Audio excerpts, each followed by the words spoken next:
নমস্কার প্রিয় দর্শক, আপনারা দেখছেন কেএবি নিউজ বাংলা। আপনাদের স্বাগত জানাচ্ছি আমাদের নতুন চ্যানেলে নতুন একটা প্রতিবেদন নিয়ে। শুরুতেই অনুরোধ করে রাখছি, আমাদের কথা যদি ভালো লাগে, আমাদের প্রতিবেদনের বিষয়বস্তু যদি ভালো লাগে, তাহলে শেয়ার করবেন প্রতিবেদনটি, সাবস্ক্রাইব করবেন আমাদের চ্যানেলটি, সঙ্গে থাকবেন আমাদের। ছবি দেখে আপনারা বুঝতে পারছেন আমাদের আজকের প্রতিবেদনের বিষয়, বিশেষ করে অধীর রঞ্জন চৌধুরী, বহরমপুর কেন্দ্রের পাঁচবারের সাংসদ, বিদায়ী সাংসদ অধীর রঞ্জন চৌধুরী। নির্বাচন সম্পন্ন হয়ে গেছে গত 13ই মে, আজকে 15 তারিখ। আজকে হঠাৎ করে কেন অধীর রঞ্জন চৌধুরীকে নিয়ে কথা বলতে আমরা এলাম, তার বিশেষ কারণ আছে। অধীর রঞ্জন চৌধুরী বহরমপুর কেন্দ্র থেকে, আপনারা জানেন, 1999 থেকে পাঁচবার সেখানে জয়যুক্ত হয়েছেন। গোটা দেশের নিরিখে হাত চিহ্ন প্রতীকে কংগ্রেস পার্টির হয়ে যারা প্রতিদ্বন্দ্বিতা করছেন, সেই সমস্ত নেতাদের মধ্যে হেভিওয়েট নেতা হিসেবে অধীর রঞ্জন চৌধুরীর নাম কার্যত 1-2 নম্বরে থাকার কথা। গোটা দেশে যারা কংগ্রেসের প্রতীকে লড়ছেন, তাদের মধ্যে উজ্জ্বল নক্ষত্র হিসেবে যে অধীর রঞ্জন চৌধুরী লড়াই করছেন, এটা নতুন করে গোটা দেশের নিরিখে কাউকে আর বলার নেই। বর্তমান সময়ে কি কি গুরুত্বপূর্ণ পদে রয়েছেন অধীর রঞ্জন চৌধুরী? এক তো আমি বললাম যে পাঁচবার বহরমপুর কেন্দ্র থেকে জয়যুক্ত হয়েছেন, 1 নম্বর।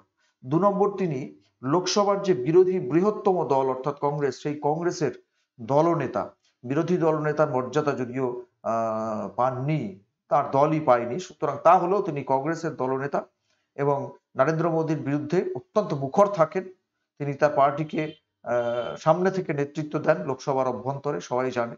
আর কি, তিনি সংসদের যে PSC committee, public accounts committee, তার চেয়ারম্যান। আর যদি রাজনীতিগতভাবে, পার্টিগতভাবে দেখি, তাহলে তিনি কংগ্রেস ওয়ার্কিং কমিটির সদস্য এবং এরাজ্যের প্রদেশ কংগ্রেস সভাপতি। এখানেও একজন গুরুত্বপূর্ণ নেতা বহরমপুর কেন্দ্র থেকে লড়াই করছেন।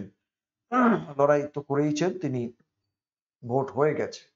এখন কথাটা হচ্ছে যে এই নির্বাচন চলাকালীন, মাফ করবেন, নির্বাচন চলাকালীন আপনারা কেউ দেখলেন প্রদেশ কংগ্রেস সভাপতির এই ভোট যুদ্ধে, কঠিন ভোট যুদ্ধে, এআইসিসির তরফে বা কংগ্রেসের কেন্দ্রীয় নেতৃত্বের তরফে এরাজ্যে বা অধীর রঞ্জন চৌধুরীর কেন্দ্রে তার পাশে এসে কাউকে দাঁড়াতে, কোন রকমের কোনো খোঁজ খবর করতে, কোন রকমের কোনো বিবৃতি দিতে আপনারা দেখেছেন?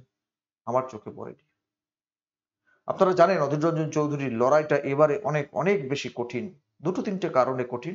অধীর রঞ্জন চৌধুরী মুখে যদিও বলেছেন ইজি টাস্ক, তাহলেও কঠিন যে লড়াই, সেটা তিনি নিজেও মেনে নিয়েছেন সব ইকুয়েশনস গুলোকে লক্ষ্য করে। এই প্রথম বহরমপুর কেন্দ্রে মুখ্য যে সমস্ত প্রতিদ্বন্দ্বিতাকারী দল অর্থাৎ তৃণমূল কংগ্রেস, বিজেপি, তার মধ্যে তৃণমূল কংগ্রেসের পক্ষ থেকে এই প্রথমবার গুজরাটি অর্থাৎ বহিরাগত প্রার্থী হলেও সংখ্যালঘু মুখ কিন্তু নিয়ে আসা হয়েছে বহরমপুর কেন্দ্রে অধীর রঞ্জন চৌধুরীকে হারাবার জন্য, এটা আপনারা জানেন।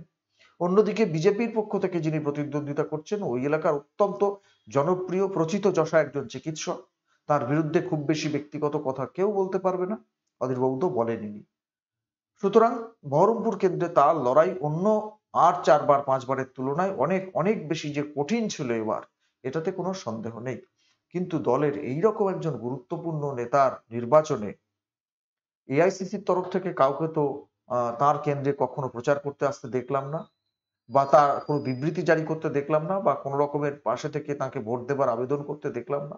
হ্যাঁ, একটা কথা ঠিক, যে নির্বাচন ঘোষণা হওয়ার আগে, বেশ কিছুদিন আগে, রাহুল গান্ধী তিনি ন্যায় যাত্রা করে গেছেন এই বহরমপুর শহরকে কেন্দ্র করে, অধীরবাবুর যে কনস্টিটুয়েন্সি তাকে কেন্দ্র করে ন্যায় যাত্রা করে গেছেন নিঃসন্দেহে রাহুল গান্ধী, এবং সেটাতে ব্যাপক মানুষের সাড়া পড়েছিল, এটাতে কোনো ভুল নেই। কিন্তু এই নির্বাচন এত কঠিন লড়াইয়ের মুখে দাঁড়িয়ে কেন্দ্রীয় নেতৃত্বের তরফ থেকে কেউ থাকবেন না? থাকেননি। অধীর রঞ্জন চৌধুরীকে এ নিয়ে প্রশ্ন করা হলে তিনি আহ একটা কথায় উত্তর দেওয়ার চেষ্টা করেছেন যে আমার লড়াই আমি লড়েছি, বরাবরই আমি একাই লড়ি, কেন্দ্রের কোনো নেতৃত্বকে আমার এই নির্বাচনের লড়াইয়ের জন্য বা আমার পাশে থেকে প্রচার করার জন্য আসতে হয় না, বরং অধীর চৌধুরীকে বিভিন্ন জায়গায় গিয়ে প্রচার করতে হয়। তিনি একাই খুম্ব হয়ে তার দুর্গ রক্ষা করেন। তাও তিনি একটা কথা বলেছেন, আমি জানি না তিনি কিঞ্চিত অভিমানী কিনা, তিনি বলেছেন যে আমার লড়াই আমি লড়েছি, কেউ কোনো খোঁজ খবর নেননি, এটা দুর্ভাগ্যজনক, এইটুকু প্রতিক্রিয়া তিনি দিয়েছেন। আপনারা জানেন যে তৃণমূল কংগ্রেসের তরফ থেকে বারবার অধীর রঞ্জন চৌধুরীর বিরুদ্ধে অভিযোগ করা হয়েছে যে তিনি বিজেপিকে নিজের সঙ্গে নিয়ে চলেন, অর্থাৎ বিজেপির সঙ্গে তার একটা গোপন আঁতাত রয়েছে, এই কথাটা বিভিন্ন সময় অধীর চৌধুরীর বিরুদ্ধে বলবার চেষ্টা করেছে রাজ্যের শাসক দল তৃণমূল কংগ্রেস। অন্যদিকে বিজেপির তরফ থেকে তো বলাই হয়েছে যে ইন্ডিয়া জোটবন্ধনে কংগ্রেস তৃণমূল সবাই একসঙ্গে আছে, অথচ অধীরবাবু তিনি তো তৃণমূলেরই কার্যত লোক, সুতরাং বিজেপির দিক থেকেও কিন্তু আক্রমণের শিকার হতে হয়েছে তাকে। এই পাঁচবারের মধ্যে এবারে 6 নম্বর লড়াইয়ে তিনি রয়েছেন, 6ষ্ঠবারের লড়াইয়ে রয়েছেন।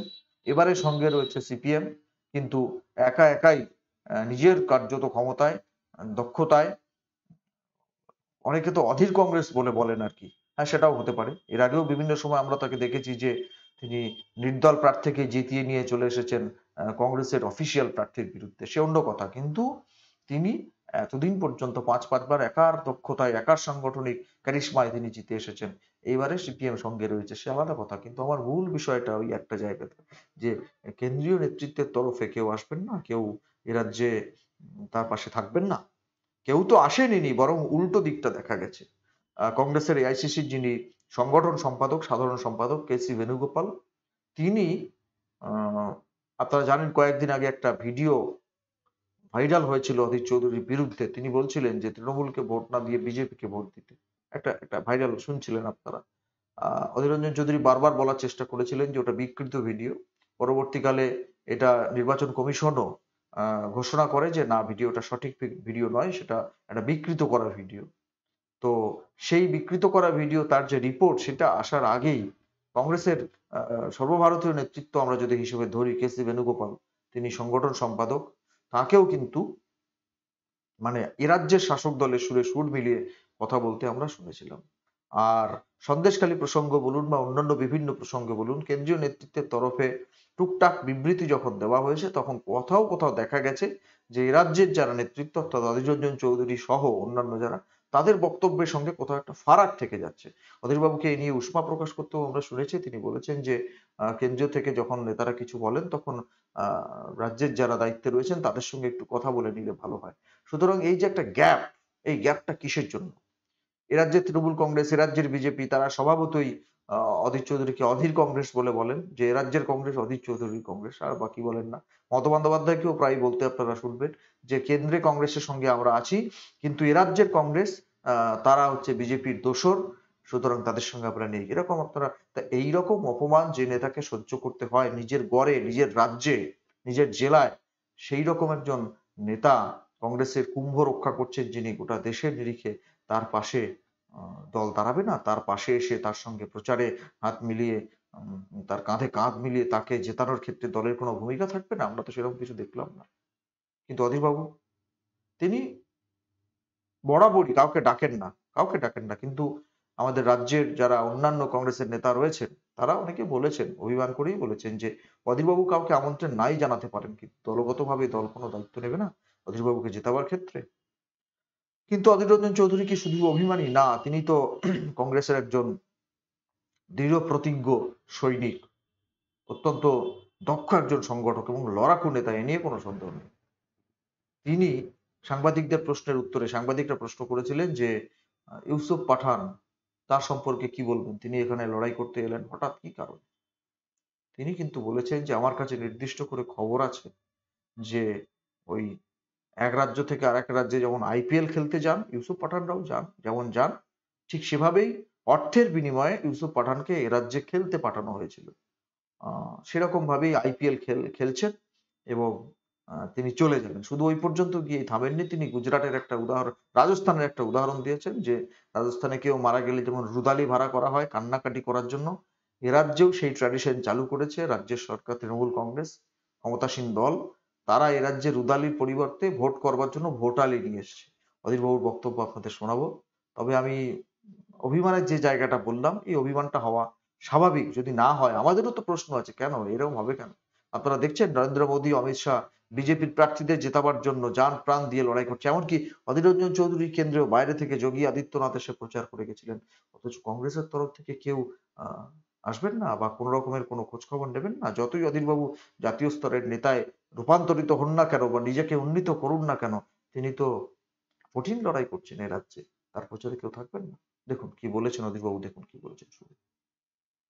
मेरे पास ये खबर है कि ऑन कॉन्ट्रैक्ट टीएमसी पार्टी अपने उम्मीदवारों को खड़ा किए हैं ऑन कॉन्ट्रैक्ट। नहीं तो यहाँ आके चुनाव में कैसे ये कह सकते कि मोदी जी को पसंद है, क्योंकि मोदी गुजराती है, वो भी गुजराती है। गुजराती होने का मतलब ये नहीं कि मोदी जी के खिलाफ हम कुछ नहीं कहेंगे। इससे मतलब गोधरा में क्या हुआ था नहीं बताओगे, बिल्किस बानो के मुद्दे पे तुम्हारा राय क्या है नहीं बता पाओगे। बस जैसे कि आप आईपीएल खेलते हैं कभी इंडिया पे कभी श्रीलंका में, वो भी एक खेल की तरह ऑन कॉन्ट्रैक्ट आए थे। जैसे कि हम राजस्थान में देखते हैं ना कि किसी के घर में अगर मौत हो तो रोने के लिए किसी को किराए पे लेने पड़ता, जिनको कहते हैं कि रुदाली। तो यहाँ भी एक कल्चर शुरू हो गए हैं, चुनाव की मैदान में भोटाली लिया जा रहे हैं। जैसे कि रुदाली रोते हैं, भोटाली वोट करते हैं, आते हैं, वोट खत्म होने वापस चले जाते हैं। শুনলেন আপনারা, রুদালি ভোটালির একটা তুলনা দিলেন, কিন্তু অভিযোগটা কিন্তু মারাত্মক যে আইপিএল খেলবার মতো কন্ট্রাক্ট বেসিসে ইউসুফ পাঠান খেলতে এসেছিলেন, খেলা শেষ, ভোট শেষ, চলে যাবেন। প্রিয় দর্শক, কি বলবেন আপনারা? অধীর রঞ্জন চৌধুরী অভিমান যদি করেও থাকেন, আমি জানি না করেছেন কিনা, তিনি দলের অনুগত সৈনিক, দলের সর্বোচ্চ স্তরের নেতৃত্বের একজন, সুতরাং তিনি যদি অভিমান করেও থাকেন তাহলে তার সেই অভিমান করার সঙ্গত কারণ আছে, নিশ্চয়ই আছে, আমার তো মনে হয় আছে। আপনারা আপনাদের মূল্যবান মতামত কমেন্ট বক্সে কমেন্ট করে জানাবেন। নজর রাখবেন আমাদের প্রত্যেকটা প্রতিবেদনে। দেখা হবে পরের প্রতিবেদন নিয়ে খুব তাড়াতাড়ি। ধন্যবাদ।